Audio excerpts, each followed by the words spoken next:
بسم الله الرحمن الرحيم. அஸ்ஸலாமு அலைக்கும் வரஹ்மத்துல்லாஹி வபரகாத்துஹு. அன்பிற்குரிய சகோதர சகோதரிகளே, நீங்களும் ஆலிம்களாகலாம் என்ற தினசரி பாடத்தில் வெள்ளி சனி ஆகிய 2 நாட்கள் திருக்குர்ஆன் வசனத்திற்கான நேரடி அர்த்தத்தையும் தேவைப்படும் விளக்கங்களையும் பார்த்து வருகிறோம். அதில் 180 பக்கரா அத்தியாயத்தின் 187வது வசனத்தின் ஒரு பகுதியை நம்ம பார்த்துட்டோம். இறுதியாக என்ன பார்த்தோம்னு சொன்னால், வெள்ளை கயிறிலிருந்து கருப்பு கயிறு தெளிவாகும் வரை உண்ணுங்கள் பருகுங்கள் என்பது குறித்து அந்த அதீ இப்னு ஹாத்திம் சம்பந்தப்பட்ட ஒரு செய்தியை சொன்னோம். இதே விஷயத்தை வேறு மாதிரி சொல்கிற ஹதீஸை பாருங்கள். ஒரு ஹதீஸு ரசூலுல்லாஹ் விளக்கிட்டாங்க. கருப்பு கயிறுனா இந்த அர்த்தம்பா, வெள்ளை கயிறுனா இந்த அர்த்தம் தான், அது சுபுகையும் இரவையும் தான் குறிக்குது, கருப்பு கயிறை குறிக்கலை, கருப்பு கயிறு ஓமையாக சொல்லப்பட்டுச்சு என்று ரசூலுல்லாஹ் விளக்குனாங்கன்றதை நேற்று நம்ம பார்த்துட்டோம். இந்த ஹதீஸ் என்ன சொல்லுதுன்னு பாருங்கள். 1917வது ஹதீஸ் என்ன சொல்லுதுன்னு கேட்டால், சஹல் இப்னு சஅதுங்கிறவர் அதை அறிவிக்கிறார். என்ன சொல்கிறாருன்னு கேட்டால், உன்சிலத் அருளப்பட்டது, ஓ குழு வஷ்ரபு ஹத்தா எத்த பையனல குமுல் ஹைத்துல் அபியலு மினல் ஹைத்தில் அசுவதி என்கிற வசனம் அருளப்பட்டது. உன்சிலத் அருளப்பட்டதுன்னு சொன்னால் மொத்தத்தையும் வாசி விட்டுறணும். உன்சிலத் அருளப்பட்டது, என்ன அருளப்பட்டது? ஓ குழு வஷ்ரபு ஹத்தா எத்த பையனல குமுல் ஹைத்துல் அபியல் மினல் ஹைத்தில் அசுவது வரைக்கும் அருளப்பட்டது. அதாவது கருப்பு கயிறிலிருந்து வெள்ளை கயிறு தெளிவாகும் வரை உண்ணுங்கள் பருகுங்கள் என்ற வசனம் அருளப்பட்டது. ஒலம் என்சில் மினல் ஃபஜ்ரி, மினல் ஃபஜ்ரிங்கிற வார்த்தம் அருளப்படலை. மினல் ஹைத்தில் அசுவது வரைக்கும் தான் அருளப்பட்டுச்சான். எது அருளப்படலை? மினல் ஃபஜ்ரிங்கிறது அருளப்படவில்லை. இப்படி அருளப்படாமல் இருந்ததுனால இப்போ காண ரிஜாலுன், சில மனிதர்கள் இதா அராது சௌம, நோன்பு வைக்க நாடும் பொழுது, அராதன்னா விரும்புகிறது, இதா அராது சௌம, சௌமை அவர்கள் நோன்பு வைப்பதை நாடும் பொழுது, ரபத்த அகதுகும், அவர்கள் ஒருவர் கட்டி கொள்வார், ரபத்தனா கட்டி கொள்வார், ஃபி ரிஜிலிஹி, அவருடைய காலில் கட்டி கொள்வார், அல் ஹைத்தல் அபியல ஒல் ஹைத்தல் அசுவத, வெள்ளை கயிறையும் கருப்பு கயிறையும் காலில் கட்டிக்கிடுவார். காலில் என்ன செய்வார்னா, ஒரு கருப்பு கயிறு ஒன்று வெள்ளை கயிறு ஒன்று கட்டிக்கிடுவார். கட்டிக்கிட்டு ஒலம் யசல் ஏக்குழு, அவர் சாப்பிட்டு கொண்டே இருப்பார். லம் யசல்னா நீடிப்பார், நீங்காமல் இருப்பார்னா நீடிப்பார்னு அர்த்தம். லம் யசல் ஏக்குழு, சாப்பிடுபவராக நீடிப்பார், அதாவது சாப்பிட்டு கொண்டே இருப்பார். எது வரைக்கும் சாப்பிடுவார்னு கேட்டால், ஹத்தா எத்த பையனலஹு ருயத்துஹுமா, அந்த ரெண்டையும் பார்ப்பது அவருக்கு தெளிவாக முறை. காலை பார்ப்பார், காலில் கருப்பு கயிறு வெள்ளை கயிறு கட்டியிருக்கு, பார்த்துட்டே இருப்பார், கயிறு இருக்கிறது தெரியாது. நேரம் போக போக போக வெளிச்சம் வர வர என்ன செய்யணும்னு கேட்டால், காலில் ஒரு கருப்பு கயிறு ஒன்று இருக்குது, வெள்ளை கயிறு இருக்குன்னு ஒன்று தெரியும். இது தெரிகிற வரைக்கும் சாப்பிட்டுட்டே இருப்பார். இதை தான் கணக்கு வச்சுக்கிட்டு இருந்தார். இப்போ அன்சல் அல்லாஹு பாது, அதுக்கு பிறகு அல்லாஹ் இறக்கினான் மினல் ஃபஜ்ரி, ஃபஜ்ரி என்கிற வார்த்தையை அப்புறம் தனியாக இறக்குறான். அந்த வெள்ளை கயிறு கருப்பு கயிறு மட்டும்தான் அல்லாஹ் சொன்னது. ஃபஜ்ருங்கிற வார்த்தையை அல்லாஹ் இறக்கிட்டான். இறக்கின உடனே ஃபாலிமு, அவங்க அறிந்து கொண்டார்கள், அன்னஹு இன்னமா யானி அல்லைல ஒன்னஹார, இரவையும் பகலையும் தான் அல்லாஹ் நாடுகிறான். ஃபாலிமு அறிந்து கொண்டார்கள், அன்னஹுண்டு அன்னல்லாக, அல்லாஹாகிறவன், இன்னமா யானி அனா என்றால் கருதினான், யானி என்றால் கருதுவான், இன்னமா யானி அவன் நாடுவது அல்லைல ஒன்னஹார, இரவையும் பகலையும் தான். இந்த இன்னமாவுக்கு தான்கிற அர்த்தம். இன்னமா யானி அல்லைல ஒன்னஹார், ராத்திரியும் பகலையும் தான் அல்லாஹ் நாடுகிறான்னு இந்த மினல் ஃபஜ்ரின்னு இறங்கினவுன்னு தான் அவங்களுக்கு விளங்குனுச்சு, அதுக்கு முந்தி விளங்கலை அப்படிங்கிறாங்க. அப்போ இப்படி இந்த விஷயம் சரியாக இருந்தால், முந்தி சொன்ன விஷயம் இதுக்கு மாற்றமாக வருது. முந்தி சொன்ன விஷயம் என்னது? அந்த மினல் ஃபஜ்ரி வராமலே ரசூலுல்லாஹ் விளக்கம் கொடுத்துட்டாங்க. இந்த கருத்து பிரகாரம் மினல் ஃபஜ்ரிங்கிறது வராமல் தானே கைத்தை கட்டிகிட்டு இருந்தாங்கன்னு வருது. அதீ இப்னு ஹாத்திம் என்ன செய்கிறாருன்னு கேட்டால், தலைவாணியை கீழே கொண்டு போயிட்டு 2 கைத்தை வச்சுக்கிறார். பார்த்துக்கிட்டு இருக்காரு, வெள்ளை கயிறும் கருப்பு கயிறும் தெரியுதாண்டு. ஒன்றும் தெரியலை அவருக்கு. தெரியலன்னு ரசூலுல்லாஹ்ட்ட முறையிடுறார். இப்போ ரசூலுல்லாஹ் என்ன செய்கிறாங்க, அந்த அர்த்தம் இல்லைப்பா, அது இரவு பகலை தான் குறிக்குதுங்கிறாங்க. அப்போனா என்ன அர்த்தம்? அந்த மினல் ஃபஜ்ரிலாம் இறங்கிருச்சுன்னு அர்த்தம். அது இறங்காமல் இருந்துச்சுன்னா அப்போ ரசூலுல்லாஹ் என்ன சொல்லியிருப்பாங்க? ஆமாம், கருப்பு கயிறுனா கருப்பு கயிறு தான், நீ கரெக்டாக தான் செஞ்ச, இன்னும் கொஞ்சம் பாரு, கருப்பு கயிறு வெள்ளை கயிறு தெரியும்னு சொல்லியிருப்பாங்க. அவர் விளங்குனது தப்புன்னு ரசூலுல்லாஹ் சொன்னது எதனால் சொன்னாங்கன்னு கேட்டால், இந்த மினல் ஃபஜ்ரிங்கிறது சேர்த்து தான் இருந்திருக்கு, இறங்கியிருக்கு, தனியாக துண்டாவெல்லாம் இறங்கலை. மினல் ஃபஜ்ரி இறங்கின பிறகும் அவர் கவனிக்காமல் வெள்ளை கயிறு கருப்பு கயிறில் நிற்கிறார். அதனால் அவரை கரெக்ஷன் பண்ணி கொடுத்தாங்கன்னு வருது. அதனால் இந்த மினல் ஃபஜ்ரி வந்து மட்டும் தனியாக இறங்கி மக்கள்லாம் குழப்பமெல்லாம் ஏற்பட்ட பிறகு நீங்கள் இந்த மினல் ஃபஜ்ரி இதையும் சேர்த்தெல்லாம் சொல்ல மாட்டானா? இப்போ அல்லாவுடைய ஒரு ஸ்டைலுக்கு வந்து ஒரு விஷயத்தை சொல்கிறான். இந்த மினல் ஃபஜ்ரிங்கிற வார்த்தை எனக்குள்ளே சொல்லிவிட்டால் அந்த சட்டம் தெளிவாகிறேன். மினல் ஃபஜ்ரி இல்லாட்டி கருப்பு கயிறு வெள்ளை கயிறுண்டே வந்து விளங்குவாங்க மக்கள். அப்படி விளங்கி குழம்பணும்னு சொல்லிவிட்டு இதை வந்து பெரிய மினல் ஃபஜ்ரி சேர்த்துக்கிறங்கன்னு சொன்னால் இது வந்து இப்படி அல்லாவுடைய ஸ்டைல் இருக்காது. அல்லாஹ் வந்து ஒரு கரெக்ஷன் பண்ணுற மாதிரி தான் இது. என்னது, ஒரு சட்டத்தை மாற்றுற மாதிரி கிடையாது. சொன்னதில் அவர் தெளிவாக நான் சொல்லலை, இப்போ மினல் ஃபஜ்ரியை சேர்த்துக்க அப்படின்னு சொல்லி அல்லாஹ்வுடைய வசனம் தெளிவற்ற முறையில் முதல்ல சொல்லிவிட்டு, ஆமாம் நம்ம சொன்னது இப்படிலாம் இருக்குது, ஒன்றோடக்கு ஒன்று வழங்குறாங்களே, மினல் ஃபஜ்ரின்னு சேர்த்துக்கிறோன்னு சொன்ன மாதிரி அந்த அர்த்தம் ஆகுது. அதனால் இந்த ஹதீஸை விட அந்த ஹதீஸை ஏற்றுக்கொள்வது சிறந்தது. மினல் ஃபஜ்ரிலாம் தனியாக சஹல் இப்னு சாத் அறிவிக்கிற பிரகாரம் மினல் ஃபஜ்ரின்னு இறங்கி எல்லா சஹாபாக்களையும் கூப்பிட்டு இந்த மினல் ஃபஜ்ரிங்கிற வார்த்தையை அந்த இடத்துல கொண்டு வைத்து கொள்ளுங்கள் அப்படின்ற சொன்ன மாதிரி அர்த்தத்தில் அது வருது. வஹி எழுதுறவங்கலாம் கூப்பிட்டு என்ன செஞ்சால், வஹி எழுதுறவங்க எழுதி முடிச்சிருப்பாங்க. எப்படி எழுதியிருப்பாங்க, ஏத்த பையனுக்குமுல் ஹைத்துல் அபியல் மினல் ஹைத்துல் அசுவதோடு நிறுத்தியிருப்பாங்க. மறுபடியும் கூப்பிட்டு என்ன செய்யணும், இந்த மினல் ஃபஜ்ரின்னு ஒன்று வந்திருக்குது, இந்த மினல் ஃபஜ்ரி கூட அந்த இடத்துல கொண்டு வைங்கன்னு சொல்லியிருக்கணும். இப்படிலாம் வந்துச்சு என்ற மாதிரி இல்லை சொல்கிறாங்க. இது ஒரு சட்டத்தை சொல்கிறோம். அல்லாவுடைய நாட்டமே கயிறு கிடையாது. அல்லாவுடைய நாட்டம் என்ன இல்லை, வெள்ளை கயிறும் கிடையாது, கருப்பு கயிறும் கிடையாது. இரவை வந்து கருப்பு கயிறுக்கும் பகலை வந்து வெள்ளை கயிறுக்கும் அது வந்து ஒப்பிட்டு தஸ்பீ பண்ணி சொல்வது தான் அல்லாவுடைய நோக்கம் என்று இருக்கும் பொழுது, அப்போ அது மினல் ஃபஜ்ரின்னு தானே சேர்த்தான் நல்லா சொல்லுவான். அப்போ மினல் ஃபஜ்ரி தனியாக இறங்குனுச்சின்னு சொல்கிறாருல, அது ஏற்றுக்கிற ஒரு காரணமாக இல்லை. அந்த வசனம் இறங்கும் போதே மினல் ஃபஜ்ரியோட சேர்த்தான் இறங்குது. மினல் ஃபஜ்ரி இந்த ஹதீஸை நீங்கள் ஏற்றுக்கொண்டீங்கன்னு சொன்னால் அல்லாஹ் வந்து தெளிவாக சொல்கிற ஒரு விஷயத்தை கூட குழப்பிட்டாங்கிற மாதிரி வருது. மினல் ஃபஜ்ரின்னு சேர்த்து சொல்லிட்டா எந்த குழப்பம் வராத. கருப்பு கயிறு வெள்ளை கயிறுன்னு மட்டும் வந்தால் உங்கள்கிட்ட சொன்னாலும் அப்படி தானே வழங்குவீங்க, என்கிட்ட சொன்னால் அப்படி தானே வழங்குவோம். யார்கிட்ட போய் சொன்னாலும் கருப்பு கயிறு வெள்ளை கயிறு தெளிவாகணும்னா கருப்பு கயிறு தான் வழங்குவான். அப்படி விளங்கக்கூடாது என்பது தான் நல்லாவுடைய நோக்கமாக இருந்தால் சொல்லும்போது சேர்த்தானே சொல்லுவான்.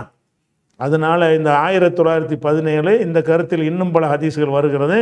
அந்த ஹதீஸ்கள் இல்லாமல் என்ன இல்லை, அது வந்து ஏற்புடையதாக இல்லை. கருத்தின் அடிப்படையில் குர்ஆனுடைய அந்த தன்மையை வைத்து பார்க்கும் பொழுது அதுக்கு மாற்றமாக வருதா. இந்த ஹதீஸ் இருக்குது பார்த்தீங்களா, 1916 கரெக்டாக இருக்குது. 1917 தான் என்ன செய்துன்னு கேட்டால் அந்த மினல் ஃபஜ்ர் வராமல் இருந்துச்சுன்றாங்க. வராமல் இருந்தால் தான் அவர் விளங்குனது தப்பே கிடையாத. மினல் ஃபஜ்ர் வராமல் இருந்தால் வராத வரைக்கும் என்ன சட்டம், கருப்பு கயிறுன்னு அர்த்தம், வெள்ளை கயிறுன்னு அர்த்தம். ரசூலுல்லாஹ் என்ன சொல்லியிருப்பாங்க, ஆமாப்பா கருப்பு கயிறு தானே சொல்லப்பட்டிருக்கு போ அப்படின்னு தான் சொல்லியிருப்பாங்க. விலைக்கு சொன்னது என்ன விளங்குதுன்னு கேட்டால் வசனம் வரும்போதே விளக்கிருச்சுது. விளக்கம் இல்லாமல் மோடி விட்டுட்டு பிறகு பஜ்ருன்னு சேர்த்து அப்புறம் விளக்குனதாக என்ன செய்கிறாங்கன்னு கேட்டால் இந்த ஹதீஸில் சொல்லப்பட்டிருக்கிறது. இப்போ திரும்பி ஒருக்கு ஆரம்பத்துக்கு வாங்க. ஆரம்பத்துக்கு வந்தோம்னு சொன்னால் அப்போ ஊஹில் இது முடிச்சிருச்சா, சரி. அப்போ குழு வஷ்ரபு, நீங்கள் உண்ணுங்கள் பருகுங்கள், ஹத்தா எத்தபையன் லக்குமுல் ஹைத்துல் அபியல் மினல் ஹைத்துல் அஸ்வதி மினல் ஃபஜ்ரி, எல்லாம் சேர்த்தா ஒன்றா தான் இறங்கியிருக்கு. ஃபஜ்ர் என்ற மினல் ஃபஜ்ரி என்றால் பயான் மின்னு பயானுக்காக சொல்லுவாங்க. பயான் வரக்கூடிய மின்னுக்கெல்லாம் என்றன்னு ஒரு அர்த்தம் செஞ்சுக்கணும். மினல் ஃபஜ்ரி என்றால் ஃபஜ்ர் எனும் அல்லது ஃபஜ்ர் என்ற வெள்ளை கயிறுக்கு தான் அந்த ஃபஜ்ர் விளக்கம், கருப்பு கயிறுக்கு இல்லை. அப்போ ஃபஜ்ர் என்ற வெள்ளை கயிறு கருப்பு கயிறை விட்டும் இரவு எனும்னு பிராக்கெட்டில் வச்சுக்கலாம். இரவு எனும் கருப்பு கயிறை விட்டும் தெளிவாகிற வரைக்கும் உண்ணுங்கள் பருகுங்கள். சுருக்கி சொல்ல போனால் சுபு வரைக்கும் சாப்பிடுங்கன்னு அர்த்தம். நோன்பு வைக்கிறீங்கல்ல, நோன்பு வச்சிங்கன்னா எப்போ வரைக்கும் சாப்பிட்லாம், ராத்திரி பூரா சாப்பிட்டுட்டே இருங்க, சாப்பிட்டுட்டே இருங்க. எது வரைக்கும் நீங்கள் சாப்பிடலாம், சுபுகு வர்ற வரைக்கும் சாப்பிடணும். சுபுகு வந்துட்டால் சஹர் முடிவு அப்படிங்கிறத இது சொல்லுகிறது. அதே மாதிரி வந்து அப்போ சுபுகு வந்தோம் நிப்பாட்டிடணும்ல, மரம் எது வரைக்கும் சாப்பிடலான்னு கேட்டால் சும்மா பிறகு அதிமுசியாம நோன்பை பூர்த்தியாக்குங்கள் இலல்லைலி, இரவு வரைன்னா சூரியன் மறைகிற வரை. இந்த வசனம் வந்து சூரிய நோன்பை முடிக்கிற நேரத்தை சொல்கிறது. இந்த வசனம் நோன்பை ஆரம்பிக்கிற சொல்கிறது. குழு வசரப்பு இருக்குல்ல, வெள்ளக்கு சுபுகு வர்ற வரைக்கும் சாப்பிடுங்கன்னா சுபுகு வந்தவுடனே நோன்பு ஸ்டார்ட் பண்ணுங்கன்னு அர்த்தம்.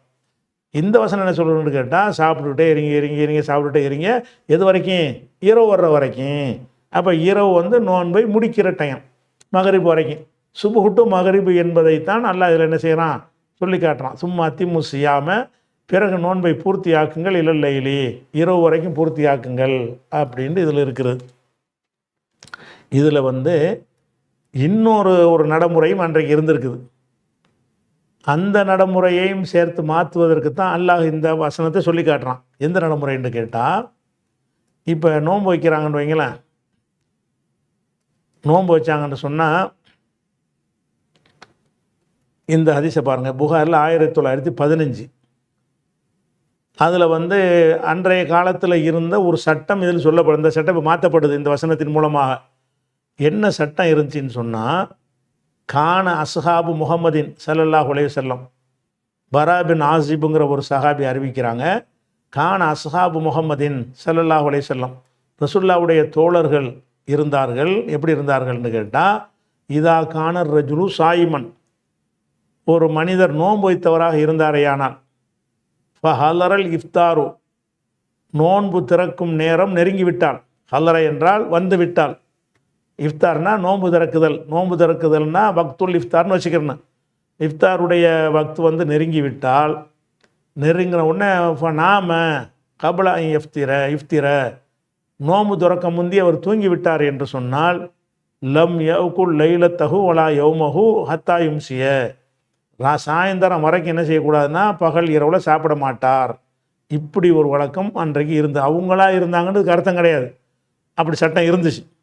அப்படி ரசூலுல்லாஹ் மூலமாக சொல்லப்பட்டு ஒரு சட்டம் இருந்துச்சு. எப்படின்னு கேட்டால், இப்போ நோன்பு வைக்கிறோம்ல, நோன்பு வைக்கும்போது நோன்பு துறக்கிற ஒரு நேரம் இருக்குல்ல, அந்த நேரத்தில் வந்து நம்ம சாப்பிட்டா தான் உண்டு. 6:30 மணிக்கு நோன்பு திறக்கிற நேரம்னு வைங்க, இவர் நோம்பாளியாக இருந்துட்டு ஒரு 6 மணிக்கு படுத்து தூங்கிட்டாருன்னு வைங்க, தூங்கிட்டு வந்து அந்த நோன்பு திறக்கிற நேரம் கடந்து 7 மணிக்கு எந்திரிச்சாருன்னு வைங்க, வச்சுட்டாருன்னு சொன்னால் மறு அன்றைக்கி சாப்பிடவே கூடாது. சாப்பிடுவதற்கு அனுமதிக்கப்பட்ட டைமே வந்து என்னென்னு கேட்டால் 1 டைம் தான். நோன்பு திறக்கும்போது சாப்பிட்றவன் அதுக்கப்புறம் நிப்பாட்டு ராத்திரி பூரா பட்டினியாக தான் கிடக்கணும்.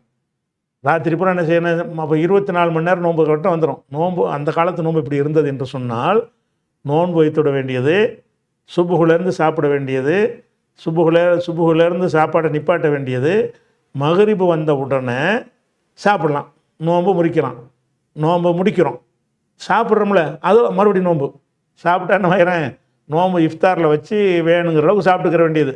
அதுக்கு பிறகு என்னன்னு கேட்டால், மறுபடியும் ராத்திரிக்கு நோம்பாகவே இருக்க வேண்டியது. அடுத்த நாள் மறுபடியும் சாப்பிட்ணும்னா அடுத்த நாள் மகரிபுக்கு தான், அடுத்த நாள் நோன்பு திறக்கும்போது தான் சாப்பிட முடியும். இப்படி ஒரு நிலைமை அன்றைய ஆரம்ப காலத்து சட்டமாக இருந்தது. அதுக்காகத்தான் அல்ல இதெல்லாம் சொல்கிறான். இது நல்லா சாப்பிடுங்க, பருகுங்க, சுபுகு வரைக்கும் சாப்பிடுங்கன்னு சொல்கிற காரணம் என்ன? சுபுகு வரைக்கும் சாப்பிடாமல் இருந்தாங்கன்னு தானே இருக்குது அர்த்தம். அதுக்காகுது அதில் என்ன வருதுன்னு கேட்டால், சுபுகு வரைக்கும் சாப்பிட்றது அல்லது தெரியுமே, சுபுகு வரைக்கும் கூட சாப்பிடாமல் இருந்திருக்கிறாங்க, அவங்களாம் இருக்கலை.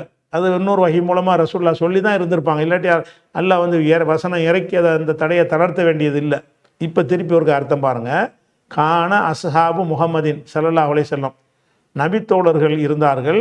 இதா கான ரஜுலு சாயிமன், ஒருவர் வந்து நோம்பாளியாக இருப்பாரையானால், ஃபஹலரல் இஃப்தாரு, ஃபஹலர வக்துல் இஃப்தார், இஃப்தார் நேரம் நெருங்கி விட்டதென்று சொன்னால், வந்து விட்டதென்று சொன்னால், வரும்போது ஃபநாம, அவர் தூங்கிவிட்டால், எல்லாத்துலையும் இந்த இதாங்கிற சேர்த்துக்கணும். இதா காணன்னு வருதில்ல, இதா காண, அப்புறம் இதா ஹலர, இதா நாம, எல்லாத்துலையும் இந்த இதா அத்துப்பு செய்கிறதுனால இதா என்கிற வார்த்தை ஓட்டிக்கிட்டு வரணும்.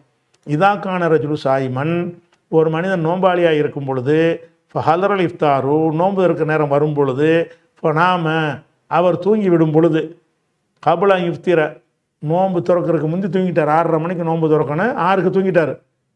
தூங்கிவிட்டால் நோன்பு திறக்கும் நேரத்தில் விழித்து காத்துக்கிட்டே இருக்கணும். 6:30க்கு வரும்போது எவ்வளோ பிரேக் விடாமல் சாப்பிட்டு முடிச்சிடணும். முடிச்சு அவ்வளோதான், கணக்கு முடிஞ்சிருச்சு. சாப்பிடாமல் இருந்தாலும் சரி, சாப்பிட்டாலும் சரி, இரவுல மர சாப்பிட முடியாது. லம் யவுக்குல், அவர் சாப்பிட மாட்டார். லைலத்தஹு, அந்த இரவும் சாப்பிட மாட்டார். வலா யௌமஹு, அந்த பகலும் சாப்பிட மாட்டார். ஹத்தா யும்சிய, சாயந்தரம் மாலை நேரம் ஆகிற வரைக்கும். மாலை நேரம்னா சூரியன் மறைகிற நேரத்தை மாலைங்கிறாங்க. சூரியன் மறைகிற நேரம் வரைக்கும் சாப்பிட மாட்டார். இப்படித்தான் ஆரம்பத்தில் இருந்தது. ஒயின்ன கைசபுன சிர்மா அல் அன்சாரி, கைஸ் இப்னு சிர்மா என்கிற ஒரு சஹாபி, அவர் கான சாயிமன். அவர் இந்த மாதிரி சட்டம் இருக்கிற காலத்தில் நோன்பு வைத்திருந்தார். கான சாயிமன், அவர் நோம்பாளியாக இருந்தார்.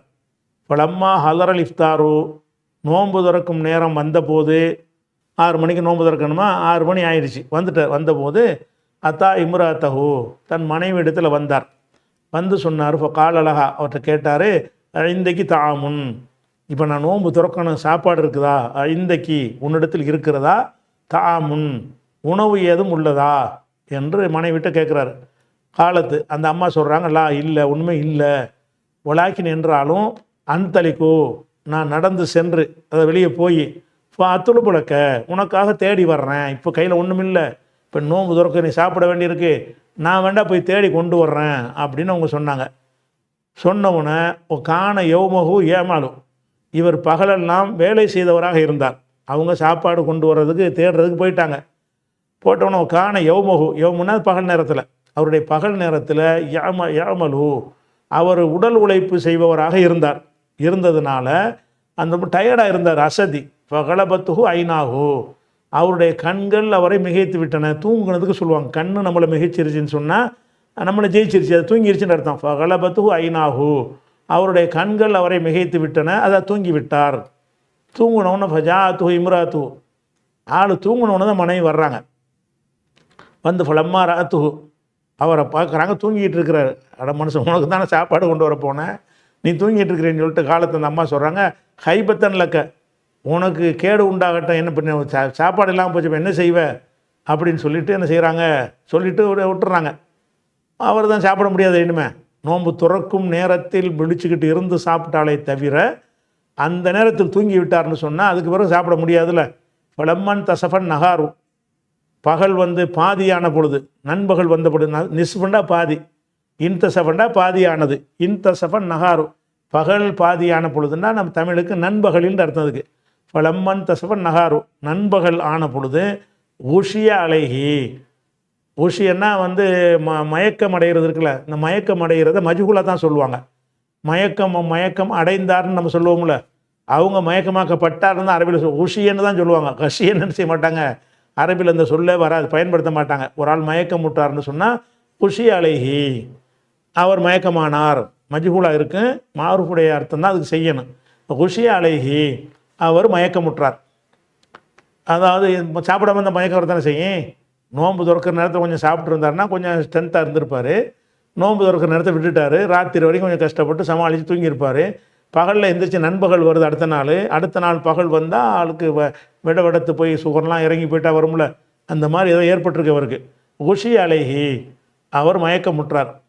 இப்போ துக்கிற தாலிக்கல் நபி ஸல்லல்லாஹு அலைஹி வஸல்லம், ரசூலுல்லாஹ்வுக்கு இதை பற்றி சொல்லப்பட்ட உடனே இப்போ நஸலத்து ஹாதிஹில் ஆயா, இந்த ஆயத்து அப்போ தான் இறங்கியது. எந்த ஆயத்து? உஹில்லலக்கும், உங்களுக்கு ஹலாலாக்கப்பட்டிருக்கிறது, லைலத்து சியாமி அர்ரஃபத் இலா நிசாய்க்கும், இரவு நேரத்தில் மனைவிட்டு சேருவது ஹலாலாக்கப்பட்டிருக்கிறது என்று இறக்கப்பட்டுச்சு. ஃபரிஹூ பிஹா ஃபரஹன் ஷதீதா, அதன் மூலமாக அவர்கள் ரொம்ப பயங்கரமாக சந்தோஷம் அடைந்தார்கள். நஸலத்து, மேலும் இறங்கியது.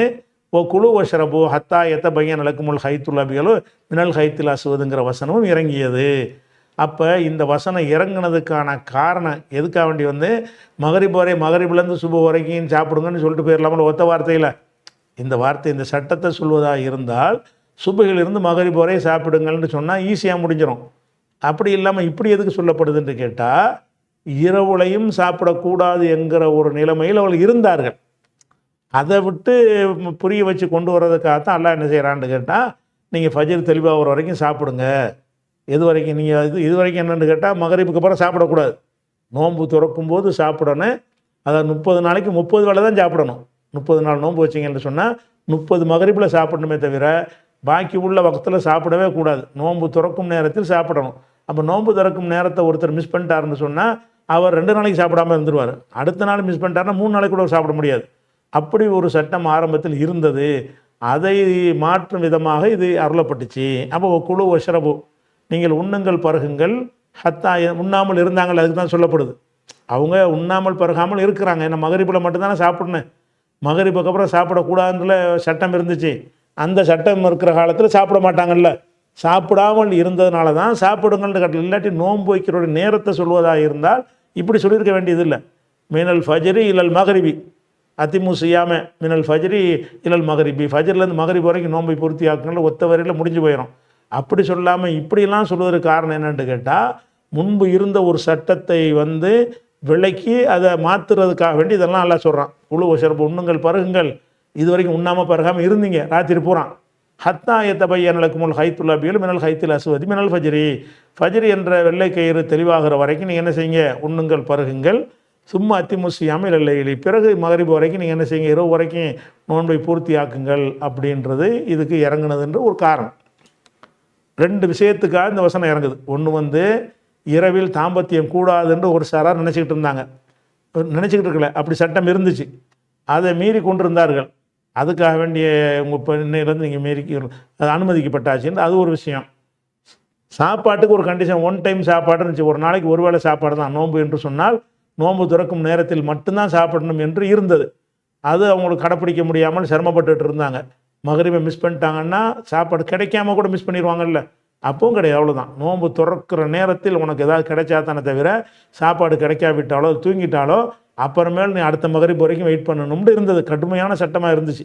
அப்போ அதை மாற்றுவதற்கு தான் இது அருளப்பட்டுச்சு. ரெண்டு விஷயத்தை மாற்றுவதற்கு இந்த வசனம் அருளப்பட்டுச்சு. இந்த ரெண்டு சட்டமுமே எண்ணத்தில் இல்லை, குரானில் இல்லை, ஹதீஸ் மூலமாக தான் மாற்றப்படுது. ஹதீஸ் மூலம் மாற்றப்பட்டதை அல்லாஹ் மாற்றியதாக ஒத்துக்கொள்கிறான் இதில். அதனால் வஹி மூலமாக ரெண்டு வகையான வகை இருக்குங்கிறதுக்கு ஒரு ஆதாரம் வச்சுக்கலாம்.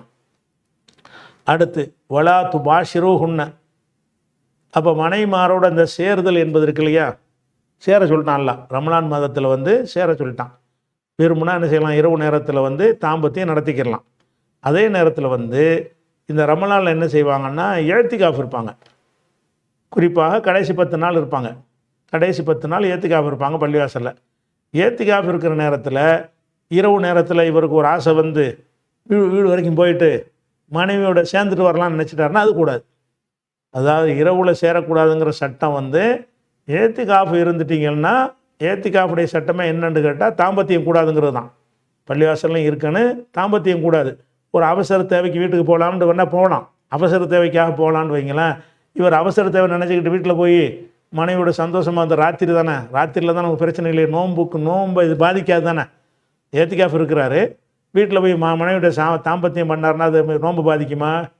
நோன்பு தான் பகலோடு முடிஞ்சு வச்ச அப்படி நினைத்து கொண்டு அவர் செய்து விடுவார்கள் என்பதற்காக அல்லாஹ் என்ன செய்கிறான்னு கேட்டால், இந்த இரவில் கூடக்கூடாது என்பது ஏத்திகாஃபுக்கு நீடிக்கிறது.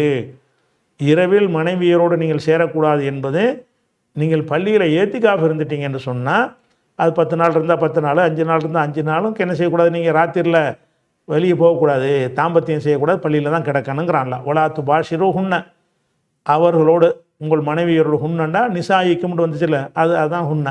ஒலாத்து பாஷிரு ஹுன்ன, உங்கள் மனைவியரோடு நீங்கள் கூடாதீர்கள்.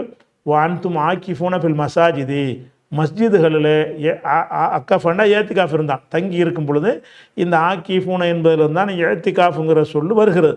ஹதீஸில் ஏத்திகாஃபண்டு வரும், குரானில் அக்கஃப, குரானில் ஏத்திகாஃபை சொல்லும் போதெல்லாம் என்ன செய்யணும்னு கேட்டால், ஏத்தகஃபங்கிறதுல சொல்லாமல், இஃப்தாலவில் சொல்லாமல் ஃபாலவில் தான் எல்லாம் சொல்லுவான்.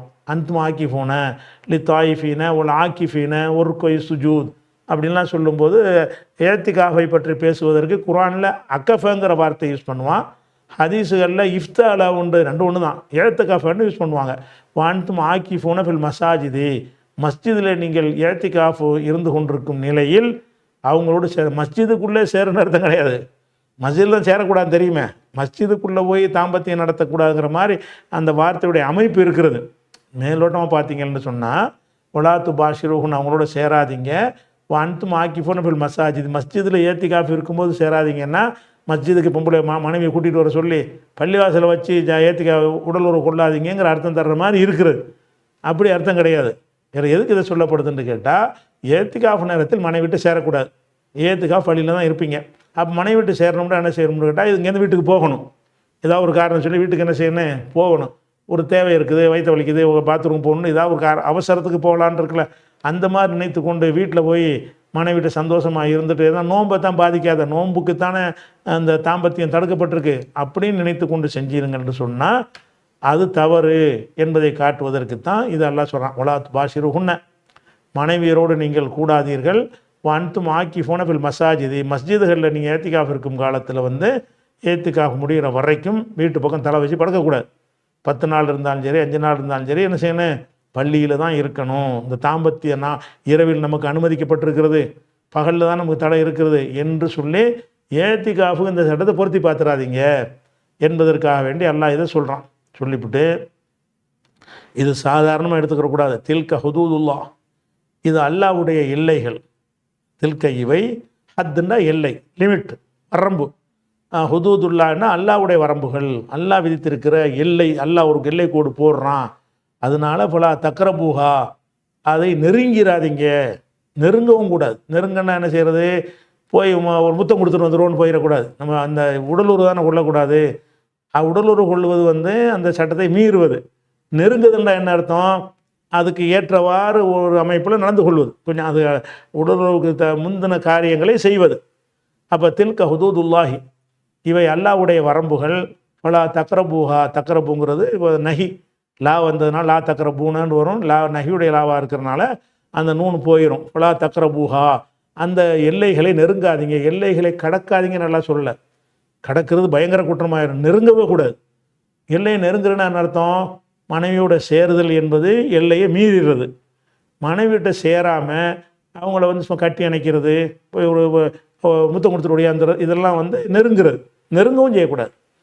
பள்ளிவாசலில் ஏத்திகாஃப் இருக்கிற நேரத்தில் மனைவிட்ட தாம்பத்தியமும் செய்யக்கூடாது, தாம்பத்தியத்திற்கு தூண்டக்கூடிய அதற்கு நெருக்கமான காரியங்களையும் செய்யக்கூடாது என்று அல்லாஹ் என்ன செய்கிறான், தடை செய்கிறான். தில்க ஹுதூதுல்லாஹி, இவை அல்லாவின் வரம்புகள். ஃபலா தக்ரபூஹா, தக்ரபுல் ஹுதூத, தக்ரபு ஹுதூத் அல்லாஹி, அல்லாஹ்வுடைய ஹத்துகளை நீங்கள் வந்து நெருங்கிறாதீங்க, நெருங்கக்கூட செய்யாதீங்க அப்படின்னு சொல்லிட்டு கதாலிக்க, இப்படித்தான் யுபையினுல்லாஹ் ஆயாத்திஹி, அல்லாஹ் தனது வசனங்களை உங்களுக்கு தெளிவாக்குகிறான். லின்னாசி, மக்களுக்கு தெளிவாக்குகிறான்.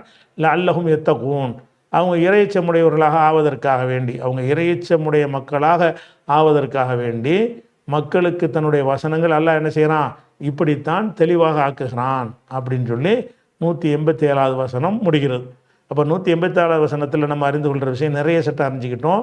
குர்ஆன் அல்லாத வகை இருக்குது என்பதை அறிந்து கொண்டோம். நோன்பு என்பது துவக்க காலத்தில் இருந்த நோன்பு வேற, இப்போ நம்ம கடைப்பிடிக்கிற நோன்பு வேறு என்பதையும் இதிலிருந்து அறிந்து கொள்கிறோம். துவக்க காலத்து நோன்பில் வந்து இரவில் தாம்பத்தியம் கூடாது என்று இருந்தது. துவக்க காலத்து நோன்பில் வந்து நோன்பு துறக்கும் போது மட்டும் ஒரு தடவை தான் சாப்பிடணும்னு இருந்தது. அதுக்கப்புறமேல நோம்பாகவே நீடிக்கணும்னு இருந்தது. இந்த 2 சட்டமும் மாற்றப்பட்டு விட்டது என்பது இந்த இதிலிருந்து என்ன செய்கிறது, விளங்குகிறது. அதே மாதிரி வந்து இந்த வெள்ளைக்கயிறு கருப்பு கயிறு என்பதை தப்பாக விளங்கிட்டு இருந்தாங்க என்ற விளக்கம் இதிலிருந்து. இதுகளெல்லாம் 87 வசனத்தில் அறிந்து கொள்ள வேண்டிய விஷயங்கள். 87க்கு அப்புறம் 88, அதாவது 2வது சூறாவில் 180, வெறும் 88 இல்லை, 188வது வசனம். வலா தஅக்குலு, இதில் ஒரு அடிப்படை எப்போது ஞாபகம் வச்சுக்கிறணும். குர்ஆனை பொறுத்த வரைக்கும் அது வந்து தலைப்பு வாரியாக எழுதப்பட்டு புஸ்தகமாக கொடுக்கப்பட்டது இல்லை. புஸ்தகமாக இருந்தால் என்ன செய்யும், தொழுகைன்ற தலைப்பு போட்டோம்னா தொழுகையிலேருந்து என்ன செய்வோம், தயமம், ஒழு செய்கிறது, தண்ணீர், நஜீஸ், இந்த சட்டங்கள், அப்புறம் தக்பீர் கட்டுறது, இப்படி வரிசையாக அந்த சட்டங்களாக வந்துக்கிட்டு இருக்கும். தொழுகை பாடத்துக்குள்ளே தொழுகை அல்லாத நோன்பு சட்டம்லாம் அதில் வராது. மற நோன்புங்கிற தலைப்பை கொடுத்து தொகுக்கும்போது அந்த சட்டங்கள்லாம் வந்துக்கிட்டு இருக்கும். குர்ஆனை பொறுத்த வரைக்கும் அப்படி புத்தக வடிவில் தொகுத்து நமக்கு தரப்பட்டது கிடையாது. இப்போ ஏற்கனவே நோன்பை பற்றி பேசிட்டு திடீர்னு என்ன செய்கிறது, வேறு விஷயத்தில் லஞ்சத்தை பற்றி பேசுது. இதுக்கு இப்போ நம்ம பார்க்க போகிற வசனம் வந்து லஞ்சத்தை பற்றி பேசுகிற வசனம். இதுக்கு முந்தின வசனம் வந்து நோன்பை பற்றி பேசுகிற வசனம். எனக்கு நோன்புங்கிறான், திரு லஞ்சங்கிறான், என்னையான்னு கேட்பானு. முஸ்லீம் அல்லாதவர்கள் செய்வாங்க, குர்ஆனை பற்றி வழங்க இப்படி யாராவது புஸ்தகம் எழுதுவாங்களான்னு கேட்பாங்க. எழுத மாட்டாங்க. இது எழுதின புஸ்தகம் கிடையாது, அந்தந்த சூழ்நிலைக்கு சொல்கிற புஸ்தகம், அந்தந்த சூழ்நிலைக்கு தகுந்தவாறு பேசுகிற புஸ்தகம். குர்ஆனை பொறுத்த வரைக்கும் ஒரு சூழ்நிலை நிலவும், இந்த நேரத்துக்கு என்ன சட்டம் தேவையோ அந்த சட்டத்தை எல்லாம் என்ன செய்வான், வசனமாக அருள்வான். அடுத்து வேறு ஒரு பிரச்சனை வருமோ அந்த வேறு பிரச்சனைக்கு அருள்வான். அதனால் ஒரு வசனத்துக்கு அடுத்த வசனத்திற்கு வந்து ஒரு தலைப்பின் கீழே ஒருங்கிணைக்கப்பட்டதாக குர்ஆன் இருக்காது. தேவைக்கு அடிப்படையில் இறங்கப்பட்டு பேச்சு வடிவில் அருளப்பட்டு பிறகு புத்தகமாக ஆக்கப்பட்டுச்சே தவிர புத்தகமாக தொகுத்து குர்ஆன் வந்து அருளப்படலை அப்படிங்கிறது யாபத்தில் வச்சுக்கிறேன். மொத்தமாக நீங்கள் இது வரைக்கும் பார்த்தா கூட திடீர்னு பனி இஸ்ராயலுங்கிறான், திடீர்னு வந்துக்கிட்டு நோம்புங்கிறான், திடீர்னு லஞ்சங்கிறான், திடீர்னு முனாஃபிக்குங்கிறான், இப்படி பல விதமாக வருதில்ல. இந்த பலவிதமாக வருவதை நம்ம என்ன செய்யக்கூடாது, கன்ஃபியூஸ் ஆகக்கூடாது. அது குரான் வந்து இதை குரான் தமிழாக்கம்ன்ற நம்ம தமிழாக்கம் போட்டிருக்கோம்ல, அந்த தமிழாக்கத்தை நீங்கள் ஆன்லைன் பிஜியில் நீங்கள் நெட்டில் கூட எடுத்துக்கலாம், அப்ளிகேஷனில் இருக்குது. அதில் அது முன்னுரையில் தான் குறிப்பிட்டிருக்கிறோம். இந்த குரானை பற்றி திருக்குரானை அணுகும் முறைன்னு போட்டு குரான் வந்து ஏன் இப்படி இருக்குது, தலைப்பு வரையும் இல்லை, சம்மந்தம் இல்லாமல் இதுக்கு வந்துக்கிட்டே இருக்குது, திருப்பி திருப்பி இதுக்கு நிறைய சொல்லப்படுதுன்னா வரும்ல, அந்த சந்தேகத்தைலாம் தீர்க்கும் விதமாக உங்களுக்கு வந்து அந்த முன்னுரையில் எழுதியிருக்கிறோம். அதை என்ன செய்யுங்க, நீங்கள் ஒரு எடுத்து பார்த்துக்கிறங்க. பார்த்துட்டா அந்த எதுக்குன்னா இந்த வசனங்கள் ஒன்றுக்கு ஒன்று தொடர்பு இல்லாமல் வருது இல்லையா, அதை அறிஞ்சிக்கிறதுக்காக வேண்டி. இப்போ நம்ம 188வது வசனத்தை இன்ஷா அல்லாஹ் பார்க்கணும். நம்ம என்ன செய்வோம், அதை அடுத்த வாரத்துக்கு பார்ப்போம். அஸ்ஸலாமு அலைக்கும்.